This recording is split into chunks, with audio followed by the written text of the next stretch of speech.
नमस्कार दोस्तों, स्वागत है आपका कहानी अनबॉक्स पर। मैं हूँ मीशू। आज मैं आप लोगों के लिए लेकर आई हूँ एक नई कहानी जिसका नाम है मछुए की बेटी। इसकी लेखिका है सुभद्रा कुमारी चौहान। तो चलिए फिर सुनते हैं कहानी मछुए की बेटी मेरी आवाज़ में। चौधरी और चौधराइन के लाड प्यार ने तिन्नी को बड़ी ही स्वच्छंद और उच्छृंखल बना दिया था। वह बड़ी निडर और कौतूहल प्रिय थी। आधी रात पिछली पहर जब तिन्नी की इच्छा होती, वह नदी पर जाकर नाव खोलकर जल विहार करती और स्वच्छ लहरों पर खेलती हुई चंद्र किरणों की अटकेलियां देखती। यही कन्या चौधरी की सब कुछ थी, किंतु फिर भी आज तक चौधरी उसका विवाह ना कर सके थे, क्योंकि कन्या की योग्य कोई वर चौधरी को अपनी जात में ना दिख पड़ता था। इसलिए तिन्नी अभी तक कुंवारी ही थी। नदी के पार उस पार से इस पार लाने का चौधरी ने ठेका ले रखा था।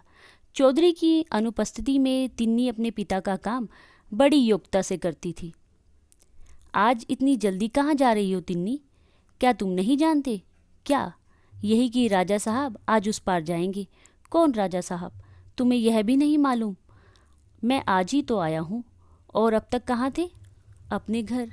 तो जैसे मैं रात दिन घाट पर ही तो बनी रहती हूँ ना, इसलिए मुझे सब कुछ जानना चाहिए और तुम्हें कुछ भी नहीं। तुम मुझे वैसे ही तंग किया करते हो। जाओ, अब मैं तुमसे बात भी नहीं करूँगी।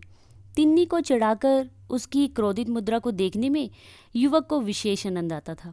इसलिए वह प्राय इसी प्रकार के बेसिर पैर के प्रश्न करके उसे चिढ़ा दिया करता था। किंतु आज तो बात जरा टेढ़ी हो गई थी। तिन्नी ने क्रोधावेश में यह प्रतिज्ञा कर ली थी कि अब वह युवक से बोलेगी ही नहीं। इसलिए मुंह फेरकर वह तेजी से घाट की ओर चल दी। युवक ने तिन्नी का रास्ता रोक लिया और बड़े विनीत और नम्र भाव से बोला, तिन्नी, सच बता दे मेरी तिन्नी, मैं तेरा डांट चला दूंगा, तेरा आधा काम कर दूंगा। तिन्नी के क्रोधित मुख पर हंसी नाच गई। युवक उसके साथ डांट चलाएगा, उसे एक साथी मिल जाएगा, इस बात को सोचकर उसे बड़ी प्रसन्नता हुई। वह बोली, सच कहते हो? मेरे साथ तुम डांट चलाओगे? देखो, बापू नहीं है, मैं अकेली हूँ। यदि तुम सचमुच मेरे साथ डांट चलाने को कहो तो फिर बताती हूँ। तिन्नी ने कहा, सच नहीं तो क्या झूठ, मैं डांट जरूर चलाऊंगा, पर पहले तुझे बताना पड़ेगा। युवक ने कहा, इधर अपने पास ही कोई रियासत है ना, यहीं के राजा साहब नदी के उस पार खेलने जाएंगे। महीना 15 दिन का काम है। मनोहर खूब अच्छा रहेगा, खूब पैसे भी मिलेंगे, मैं तुम्हें भी दिया करूंगी। पर इतना वादा करो कि जब तक बापू ना लौट कर आवे तुम रोज मेरे साथ डांट चलाया करोगे। तिन्नी ने कहा, यह कौन सी बात है तिन्नी? यदि तू मान जाए तो मैं तेरे साथ जीवन भर डांट चलाने को तैयार हूँ। युवक ने कहा, तो जैसे मैंने कभी इनकार किया हो, नेकी और पूछ पूछ तुम मेरा डांट चलाओ और मैं इनकार कर दूंगी। तिन्नी ने कहा, तिन्नी, तो तू मुझसे विवाह क्यों नहीं कर लेती? फिर हम दोनों जीवन भर साथ साथ डांट चलाते रहेंगे। युवक ने कहा। क्षण भर के लिए तिन्नी के चेहरे पर लज्जा की लाली दौड़ गई, किंतु तुरंत ही वह संभल कर बोली, कहने के लिए तो कह गए मनोहर, किंतु आज मैं विवाह के लिए तैयार हो जाऊं तो मैं खुशी के मारे पागल हो जाऊं। युवक ने कहा, फिर उसके बाद? तिन्नी ने पूछा। फिर मैं तुम्हें रानी बनाकर अपने आप को दुनिया का बादशाह समझूंगा। युवक ने कहा, अपने आप को बादशाह समझोगे? क्यों मनोहर? और मैं बनूंगी रानी, पर मैं रानी बनने के बाद डांट तो न चलाऊंगी, अभी से कह देती हूँ। तिन्नी ने कहा, तब मैं ही क्यों डांट चलाने लगा? मैं बनूंगा राजा और तुम बनोगी मेरी रानी, फिर डांट चलाएंगे हमारे तुम्हारे नौकर। युवक ने कहा, अच्छा यह बात है। कहकर तिन्नी खिलखिलाकर हंस पड़ी और दोनों हंसते हुए घाट की तरफ चले गए। एक बड़ी नाव पर राजा साहब और उनके पुत्र कृष्णदेव अपने कई मुसाहिबों के साथ उस पर जाने के लिए बैठे। तिन्नी कई मछुओं और मनोहर के साथ डांट चलाने लगी। तिन्नी नाव भी चलाती जाती थी और साथ ही मनोहर से हंस हंस कर बातें भी करती जाती थी। वायु के झोंकों के साथ उड़ते हुए उसके काले घुंघराले बाल उसकी सुंदर मुखाकृति को और भी मोहक बना रहे थे।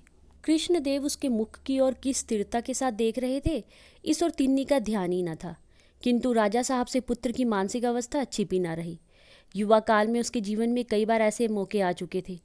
अब कृष्णदेव प्राय प्रतिदिन ही जल विहार के लिए नौका पर आते और डांट चलाने का काम बहुधा तिन्नी ही किया करती। कृष्णदेव के मूक प्रेम और आकर्षण ने तिन्नी को भी उनकी तरफ बहुत कुछ आकर्षित कर लिया था।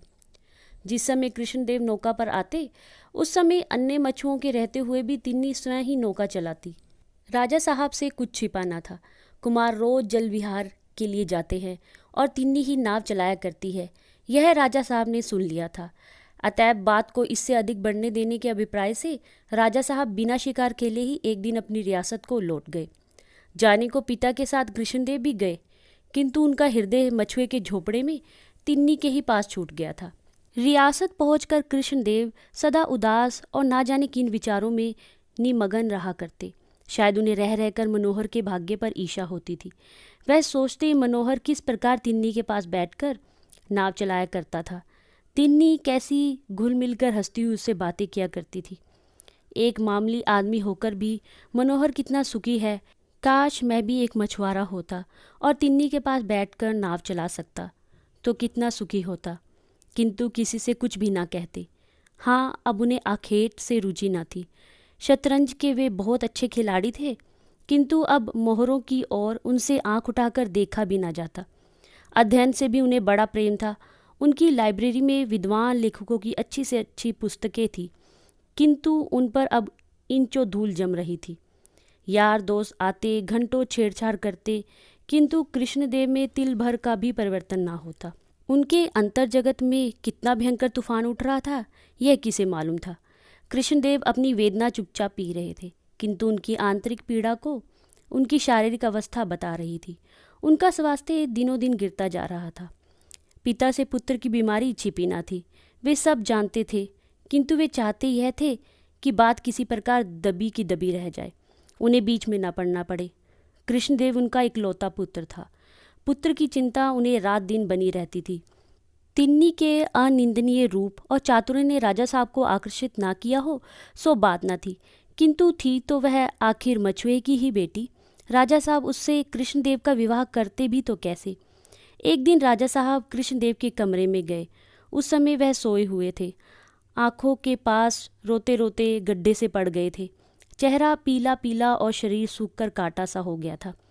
जमीन पर ही एक चटाई के ऊपर बिना तकिए के मखमली बिछोने पर सोने वाला उनका दुलारा कृष्णदेव ना जाने किस चिंता में पड़ा पड़ा सो गया था। राजा साहब की आंखों में आंसू आ गए। वे कुछ ना बोलकर चुपचाप कृष्णदेव के कमरे से बाहर निकल आए। दूसरे ही दिन रियासत से तिन्नी समेत चौधरी का बुलावा हुआ। उन्हें शीघ्र से शीघ्र उपस्थित होने की आज्ञा थी और साथ ही उन्हें लेने के लिए सवारी भी आई थी। इस घटना ने मोहल्ले भर में हलचल मचा दी थी। चौधरी बहुत घबराए। सोचा, अवश्य ही मेरी अनुपस्थिति में इस उदंड लड़की ने कोई अनुचित व्यवहार कर दिया होगा। राजा साहब जरूर नाराज हैं, नहीं तो तिन्नी समेत लाए जाने का कारण ही क्या हो सकता है। मोहल्ले वाले सभी चौधरी को समायोचित सीख देते आए। अपनी अपनी समझ के अनुसार किसी ने कुछ कहा, किसी ने कुछ। तिन्नी का हृदय कुछ और ही बोल रहा था। तिन्नी पिता के पास मोटर पर बैठने ही वाली थी।